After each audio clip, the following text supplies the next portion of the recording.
You're watching Duct Tape and Popsicle Sticks with Mike and Maria Keiser. Because sometimes you feel like your business is being held together by duct tape and popsicle sticks. On this show, you're not going to hear the latest business fad. You're going to get useful information that you can apply to your own business right now. Hello and thanks for watching another thrilling episode of Duct Tape and Popsicle Sticks. I'm Mike Keiser, along with a woman who's the real head of the mafia in Connecticut, Maria Keiser. I wasn't supposed to share that, was I? Moving on. I can't guarantee he'll be in next week's show. That's right. I was going to ask you if you had to get anyone whacked lately. But thanks so much for being with us today. Everything you need to know is in the show notes below. How to reach us, how to get to our other videos, our website, all that good stuff, which we highly encourage.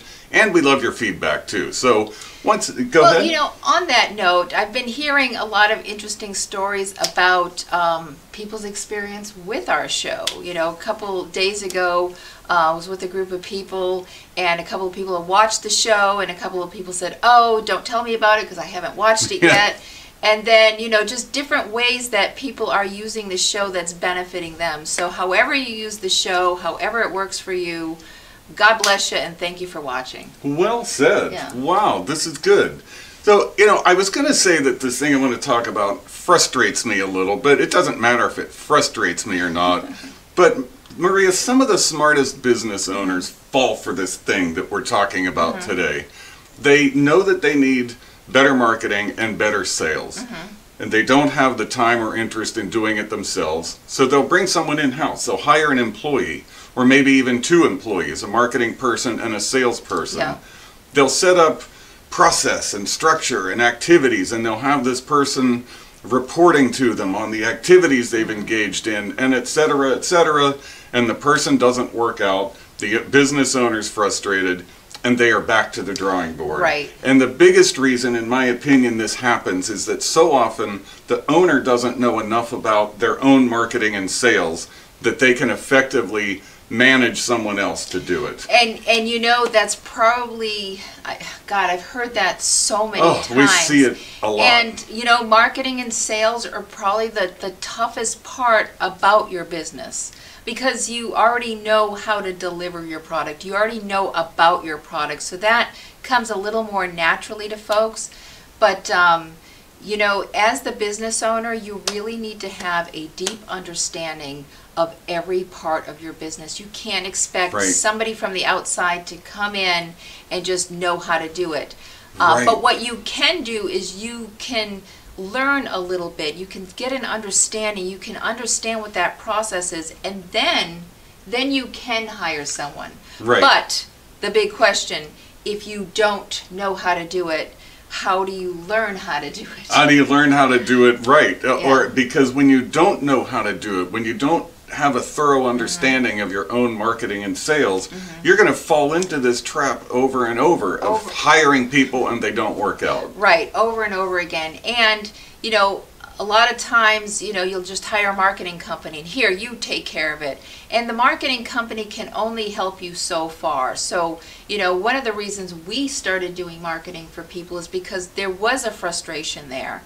So make sure whoever you hire or wherever you go to get that marketing and sales help, that you go through a deep dive of your business. And you know, it's always helpful to have that third party, because they can look at it in a way that you can't, and they can ask you questions, and they can help you avoid using jargon and things that are industry specific that might not mean anything to your end user. So we recommend starting off with a marketing consultant to help you create a plan and to understand and analyze what's worked and hasn't worked in the past, and why people buy, what your customers' habits are. So that, you know, it's boring and it's hard, because it's, you know, the questions always seem like, oh yeah, I know these answers, but to write them down and be able to verbalize them is a hard thing to do. But once you have that information, now there's infinite possibilities of what you can do with it. And now your marketing and your sales approach and your sales conversations and training those people that come through your door becomes just so much easier. Well, right. And another thing you have to do, and some people cringe at this, but dare I say it, get out and do it yourself for a while. Not to pick on any particular industries, IT, but you got to get out and do this yourself and understand what people's feedback is and what their objections are and all of that stuff. But there are people that avoid it like the plague. Well, they do, and they don't want to be seen as, sometimes, you know, marketing and sales seems like so beneath you, but I don't know, is it beneath you to lose your house or your business because you're not selling? So it's okay to be out there and sell, and know your business is not different.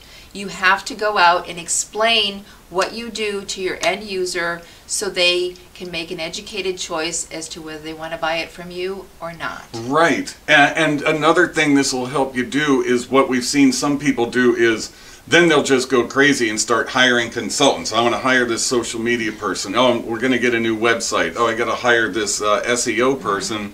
But until you thoroughly understand it yourself, please don't go out and hire those. Find a consultant that you trust. Pay them a few $100s, pay them $1,000 to come up with a genuine marketing plan that you can follow. And then you direct your consultants and you, or whoever it is, your vendors, and then you tell them, here's how my customers typically buy from me. Can you fit that in this? And you take responsibility for those results, because that is so key. If you understand, now you'll know if what they're doing is going to help you or not. And then that next in-house person that you bring on might turn out to be a gem. Well, then you can arm them with tools and you can train them, right? So we're pretty smart. Yeah. Anyway, I think we about covered it, but boy, it's so hard when you see people just go through that same cycle again and again. Yeah. And it's frustrating, and then you want to give up and just say, oh, forget it, it doesn't work. It does work. It's just you have to understand what it is people want and make sure you sell the thing that people want and you express it in a way that they understand what you're saying. Well done. Very good. And I know you have to rush off and get some people's kneecaps broken, so we will wrap up the show for today. You always seem to get a kick out of that part, though. Thanks again, everybody, for hanging out, watching our show, interacting with us. We so appreciate it. We love having you along. In the meantime, you've been watching Duct Tape and Popsicle Sticks, where we make your business better 3 minutes at a time. Ciao for now. You're watching Duct Tape and Popsicle Sticks with Mike and Maria Keiser.